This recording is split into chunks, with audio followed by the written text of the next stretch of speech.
लोकसभा चुनाव के दौरान हमने जमुई की सियासी हालत आपको बताई थी। अर्चना रविदास वहां पर आरजेडी की उम्मीदवार थी और एक वक्त ऐसा लग रहा था कि उनकी स्थिति अच्छी है, लेकिन जब परिणाम आया तो वहां पर लोक जनशक्ति पार्टी के उम्मीदवार ने कामयाबी हासिल कर ली। लेकिन इस कामयाबी के बाद नाकामी में कहां कहां चीजें जो है वो गड़बड़ हुई, रिजल्ट क्यों नहीं आया आरजेडी के फेवर में, इसको लेकर के लगातार पार्टी मंथन कर रही है। लेकिन जो सिटिंग विधायक थे उनकी स्थिति कितनी गड़बड़ थी वहां पर कि वो अपनी पार्टी के लिए भी वोट नहीं करवा सके, इन सारे मामले पर हम आपको एक सीरीज दिखा रहे हैं, बता रहे हैं कि कहां कहां सिटिंग विधायक होने के बावजूद भी आरजेडी के उम्मीदवार को वोट उम्मीद से कम मिले। जमुई लोकसभा में अरुण भारती जो चिराग पासवान के जीजा हैं वो सांसद बन चुके हैं और शेखपुरा यहां से लोजपा रामविलास जीत गई। क्यों जीत गए उसके पीछे की वजह तलाश रहे। यहां पर विजय सम्राट जो है वो आरजेडी के विधायक हैं, लेकिन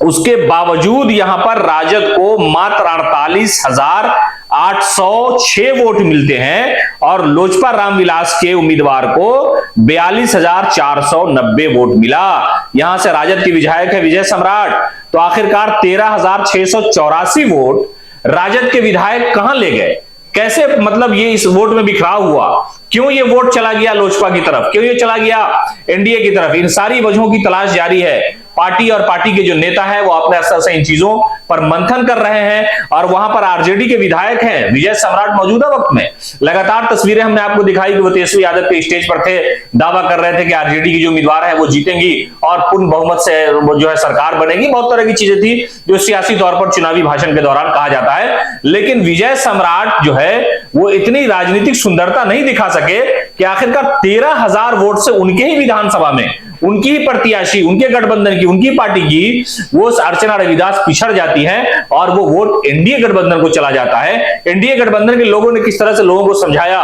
किस तरह से अपने पाले में किया कि सारा वोट उस तरफ चला गया, जबकि आप शेखपुरा से मौजूदा समय में विधायक हैं और वो भी आरजेडी के विधायक है, उसके बावजूद भी आरजेडी के उम्मीदवार को वोट नहीं दिलवा सके, वहां से कैंडिडेट आपका पिछड़ गया। तो ये सारी चीजें जो है निगाह में है पार्टी के और पार्टी इन सारी चीजों पर मंथन कर रही है और यह माना जा रहा है कि विजय सम्राट का टिकट कटेगा, वहां पर नए उम्मीदवार को आरजेडी लाएगी और स्थिति जो बदतर हुई लोकसभा चुनाव में उसको ठीक करने की पूरी कोशिश की जा रही है। पूरी सियासी जो प्लानिंग है वो चल रही है और कहा यह जा रहा है कि विजय सम्राट का टिकट कटेगा, उनको वहां से हटाया जाएगा। इसलिए कि लोकसभा की कारकर्दगी के दौरान अगर आप अपने विधानसभा में अपने उम्मीदवार को लीड नहीं करा पा रहे हैं, आपका ही उम्मीदवार आपके विधानसभा में हार जा रहा है, तो फिर आप चुनाव कैसे जीतेंगे। इसलिए अब आपको इस तरह के हालात पर निगाह करके आरजेडी और तेजस्वी यादव, लालू यादव पूरी तरह से मंथन कर रहे हैं और ये कोशिश कर रहे हैं कि जहां जहां आरजेडी का सिटिंग विधायक है और वहां पर अगर हमारे कैंडिडेट को हार हाथ लगी है, वहां पर अगर एनडीए लीड कर गया है, तो फिर लीड करने का मतलब यह है कि वो उम्मीदवार ज्यादा मजबूत है